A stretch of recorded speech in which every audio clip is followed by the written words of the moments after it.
նկարին այս իրողությունների պայմաններում։ Մենք ներկայացրել էինք մեր քայլեր, որոնք տանում են դեպի ապահով խաղաղություն։ Նախ այսօր մեր բանակի տոնն է, ես ուզում եմ շնորհավորել մեր սպաներին, գեներալներին, ենթասպաներին, մեր զինվորներին, մեր հայ ժողովրդին այս պայծառ տոնի առիթով։ Ցավոք այնպես է ստացվել, որ այս տոնը շատերի համար դարձել է տոն այլևս չէ եւ ինչ որ հիասթափությունների հետ է կապված անվստահություն եւ այլն։ Մենք սա պարտադիր պետք է ուղենք շտկենք, որովհետեւ մենք պետք է ունենանք ուժեղ բանակ։ Մենք պետք է ունենանք մեզ պաշտպանելու կարողություն։ Եթե մենք չունեցանք ինքներս մեզ պաշտպանելու կարողություն եւ մեր խաղաղությունը կախված եղավ ուրիշի կամքից, ուրիշի թելադրած պայմաններից, դա խաղաղություն չէ։ Դա ինքնախաբեություն է, դա վտանգավոր ինքնախաբեություն է մեր ապագայի համար։ Եվ ոչ մի բան նշանակություն չունի, եթե դու չունես անվտանգություն։ Որևէ բան այսօրվա աշխարհում այնպես է, դու պետք է ունենաս ինքդ քեզ պաշտպանելու կարողություն։ Ինչ վերաբերում է այսօրվան շատ դատապարտելի ուղղակի նսեմացնող արարքեր, ամոթալի վախկոտություն ուղղակի, որ իշխանությունը հոկտեմբերի 27-ը նախատեսեց, որ ներողություն, հունվարի 27-ը նախատեսեց որպես հիշատակի օր, այն էլ օրենքի մակարդակով։ Սա ամոթալի վախկոտություն է, որովհետև դա արվեց պատահական ընտրված օր է, պաշտոնական, ձևական ընդամենը, որը չունի ոչ մի բովանդակություն։ Այդ օրը մեզ համար չունի ոչ մի հիշողության նշանակություն, մեր արժեքների համար։ Մենք այսքան ցավոք սրտի ստացվել է, բայց մենք օրեր ունեինք, որոնք պետք է ընտրեինք որպես այդ օրերից մեկը, սեպտեմբերի 27, սեպտեմբերի 19, մենք այս օրերից որևէ մեկը, մենք հունվարի 28-ը հենց այդ կարևոր տոնի խորհուրդն է, եւ այդ օրը պարզապես ընտրվել է պաշտոնյաների հարմարության համար, որ նրանք գան իրենց համար հարմար, որ իրենց ավելորդ հարցեր չտան, գան նախատեսեն, գնան իրենց ֆորմալ արարողակարգի իբր մասնակցեն ու վերջացնեն դրանով, որովհետև դա ստացվել է նրանց համար որևէ արժեք չունի։ Ես միանշանակ դա կոնկրետ քաղաքական ընտրություն էր։ Սա ոչ պատահականություն էր, ոչ էլ ինչ որ արժեքներ, սա կոնկրետ քաղաքական ընտրություն էր եւ դրա համար մենք այսօր այո պետք է ցույց տանք, որ մենք մեզ համար չափազանց կարևոր է հենց այս օրը մեր նվիրական օրերից մեկն է, որը մեր ոչ միայն շնորհավորում ենք փառք ենք տալիս մեր բանակին ու պետք է ունենանք այո ուժեղ բանակ եւ այդ մեր ներկայացած քայլերը դրանից էր, բայց նաեւ մենք ցույց ենք տալիս, որ մենք հարգում ենք մեր սուրբ հերոսների սուրբ հիշատակը, նրանց սխրանքը, մենք պարտք ունենք նրանց ընտանիքների առաջ, մեր քաղաքացիների առաջ եւ դրա համար եմ ես նշել, որ մենք պետք է ունենանք բանակ, որը ունի այո քաղաքացիների վստահությունը, որտեղ զինվորը պաշտպանված է, սպան հարգված է եւ որի հետ հաշվի են նստում։ Եվ ամենակարևորը մենք պետք է ունենանք հաշվետվողականություն ու ճշմարտություն։ Դրա համար ես հատուկ ասել եմ, որ մենք հրապարակելու ենք 44 օրյա պատերազմի վերաբերյալ քննիչ հանձնաժողովի զեկույցը, որը Նիկոլ Փաշինյանը ամեն ինչ անում է, որ չհրապարակի, որովհետև այդ կերպ ես ուղղակի համոզված եմ, որ փորձում է կոծկել իր ձախողումները։ Մենք պետք է ամեն ինչ եւ առաջին մեր քայլերից մեկը հենց դա է լինելու, հրապարակել դա։ Եվ այո, այդ հանձնաժողովի զեկույցը, որ տեսեք, այստեղ հարցը չի։ Այդ զեկույցը եւ պետք է անպայման ինչ որ եղել է, պետք է հրապարակվի, հասկանը ամբողջությամբ բացելով, այո, որ մեր ժողովուրդը իրավունք ունի իմանալ հասարակությունը այդ ձախողումների պատասխանատվության հարցերի պատասխաններ, որոնք կարևոր են, եւ այն պատճառաբանությունները ժամկետը անցել է, սա է արել եւ այլն, դա ինչ պատճառաբանություն է ձևական, այն ահռելի մեծագույն համեմատած այն հարցերի, որ առաջ են եկել։ Այնպես որ սրանք նույնպես կարևոր հարցեր են։ 27-ի մասին խոսեցիք, ձեզ համար զարմանալի չի, որ այդ օրենքի նախագիծը զոհված զինվորի հայրերն այո մշակե ԿՊԱ-ականների հետ։ Տեսեք, ես հարգանք ունենալով զինվորի սխրանքի հիշատակի առաջ չեմ ուզում այդ մասով առաջ։ Ես միայն ասում եմ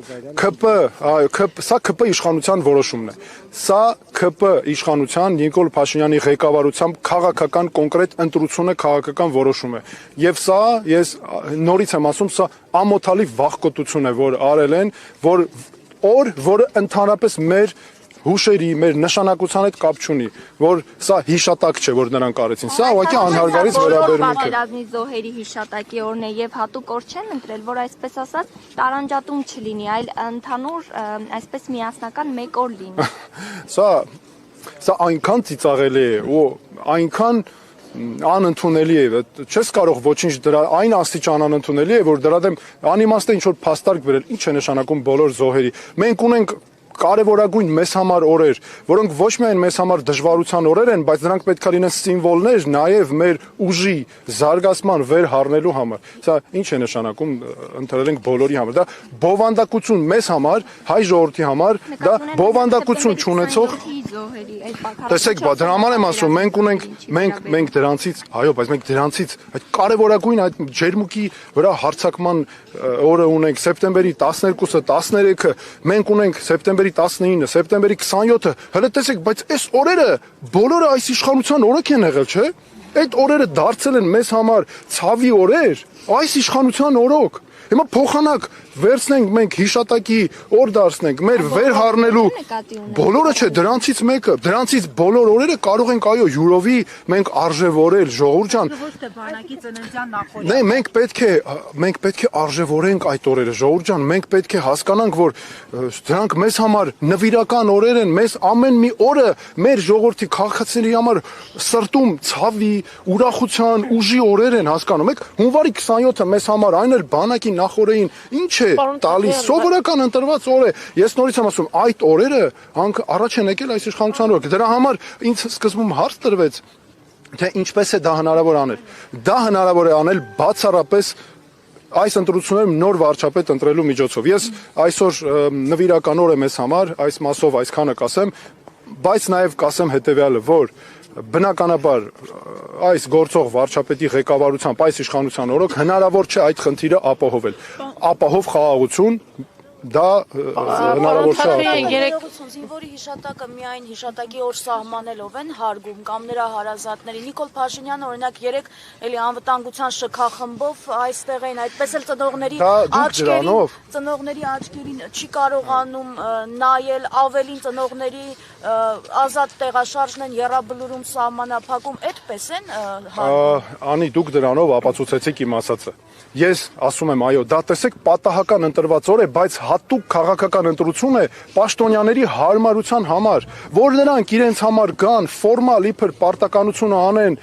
այստեղ թողեն գնան դա ավելի մեծ անհարգալից վերաբերմունք է այո դուք ճիշտ նշեցիք որպեսի նրանք չնայեն ծնողի զոհված զինվորի ծնողի աչքերի մեջ, տեղահանվածների աչքերի մեջ, որովհետև այդ սրանք ամբողջը նրանց օրոք է եղել, դրա համար այս ընտրություններ կատարվել է ըստ այդմ։ Պարոն Թաթոյան, այդ օրը այսինքն հենց միայն նրանց համար են, որովհետև մենք նկատեցինք, որ երեք մի քանի ծնողներ են եկել պաշտպանելու իրենց երեխաների շիրիմները, որպեսզի իշխանականները չկարողանային իրենց խոսքերով ասած մոտենալ եւ բղծել, եւ նրանց գնալուց հետո անգամ այստեղ մարդաշատ չէր, ինչպես այսօր։ Տեսեք, այո, բայց ծնողները ինքներդ եք ասում, ինչու էին եկել, չէ՞։ Եվ պաշտոնյաների դա բնորոշումը շատ པարզ է, ժողովուրդ ջան, դա պաշտոնյաների հարմարության համար, որ նրանց ավելորդ պատասխաններ չտան, այստեղից էլ բխում է ինչ, որ նրանց համար այս օրերը չեն հետաքրքիր, այլ քաղաքական շահը ինչպես կոծկել, խնդիր չառաջանա, ինչպես իրենց սխալները կոծկել։ Սրանք կարևորագույն բանալիներն են, որ մենք պետք է տեսնենք նրանց վարքագծի մեջ։ Դուք եք կարծում, որ այս քայլը Արցախի հարցը կամ ընդհանրապես Արցախի վերաբերյալ որևէ դրվագ մոռացության տալու համար է, ինչպես որ քննադատությունները Այս իշխանությունը պատերազմ է հայտարարել մեր պատմության դեմ։ Դրա համար եմ ասում, առաջին քայլերից մեկը պետք է լինի մեր պատմության դեմ պատերազմի էջը փակելը։ Մեր պատմության մենք որպես հզոր ժողովուրդ ուժեղ ազգ, աշխարհասփյուր, աշխարհացանց, մենք ունենք այնքան զորություն եւ ուժ, որ մենք ընկել ենք ինչի հետևից մոռացության ենք տալիս մեր պատմությունը ինչի, որ ինչ որ քաղաքական իշխանության պաշտոնյաներ, որ կարողանան կոծկել իրենց սխալները։ Սա է ամբողջ տրամաբանությունը։ Ռազմական բալանս վերականգնելու մասին եք ձեր առաջարկների մեջ խոսել ու ասել եք, որ ձեր պաշտոնավարման վերջին շրջանում արդեն $1 միլիարդ հնարավոր է ավելացնել Հայաստանի ռազմական բյուջեն։ Այդ մասին իշխանությունը միշտ ասում է ինչքան ուժեղ բանակ Ադրբեջանից, իսկ Թուրքիայից էլ ուժեղ, միշտ այսպես են հակադարձում, ուժեղը հարաբերական է, ումից ուժեղ։ Դուք ո՞նց եք դա պատկերացնում։ շատ կարևոր հարց է, շնորհակալություն։ Նախ առաջինը հստակ նշել եմ եւ դա պրոֆեսիոնալ հաշվարկների ու պրոֆեսիոնալ մոտեցումների արդյունք է, որ մեր պաշտոնավարման առաջին տարվա ավարտին անմիջապես օրենսդրությունը միջև ավարտը նախ պետք է օրենսդրությունը փոխվի, օրենքի մակարդակով ամրագրվի, որ բանակի ֆինանսավորումը չի կարող հնայի 88%-ից ցածր լինել։ 1. Երկրորդը, սա նշանակում է, որ այդ հաջորդ առաջին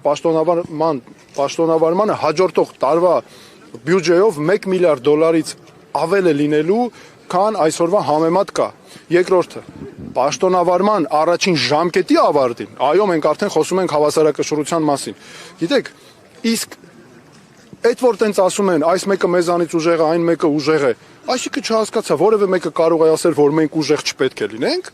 Բայց եթե մենք ուժեղ չպետք է լինենք, մեզ անընդհատ պետք է պարտադրենք հույս ունենալով, որ այս մեկի բարի կամքն է, վայ, մեզ գնանք էլ ինչ անենք նրա հետ, էլ ոնց գցնենք, ինչ անենք, որ մեզ հանգարց մեր թույլ տա ներքին քաղաքական հարցերում խաղաղությունից խոսենք, բայց իրականում չկա դա, այդ պատրանքային վտանգն է իրականում թևածում։ Ինչ որ մեկը կարող է ասել, որ մենք չպետք է ուժեղ լինենք, մենք չպետք է ունենանք կարողություն ինքներս մեզ պաշտպանելու,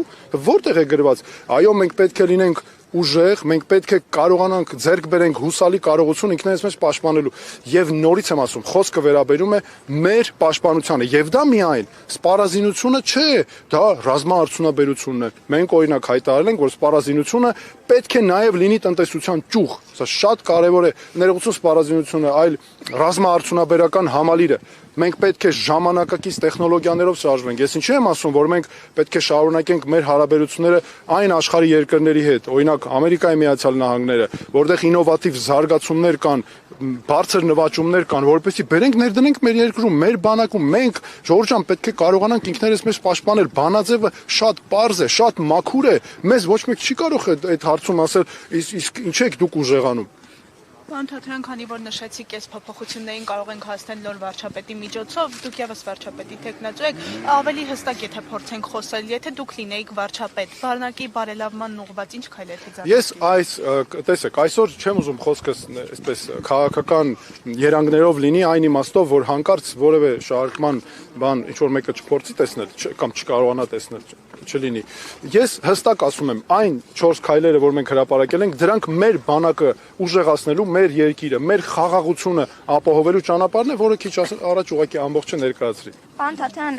ինչ քննարկումներ կան մասնակցության ֆորմատի հետ կապված։ Ներեցեք, դրա մասին առիթներ կունենանք շատ խոսելու, այսօր ուղղակի ես կարծում եմ մենք պետք է մեր խոսքը մեր գործը նվիրենք մեր բանակին, նաև հարգելով հարգանքի տուրք մատուցելով մեր հերոսների սուրբ հիշատակի ու սխրանքի առաջ մեր զոհվածների ծնողների նաև հարգանքը մատուցելով եւ նրանց մենք պարտք ունենք տալու այդ իսկ պատճառով այդ թեմաներով երևի հաջորդ մի ուրիշ անգամ խոսենք։ Շնորհակալություն։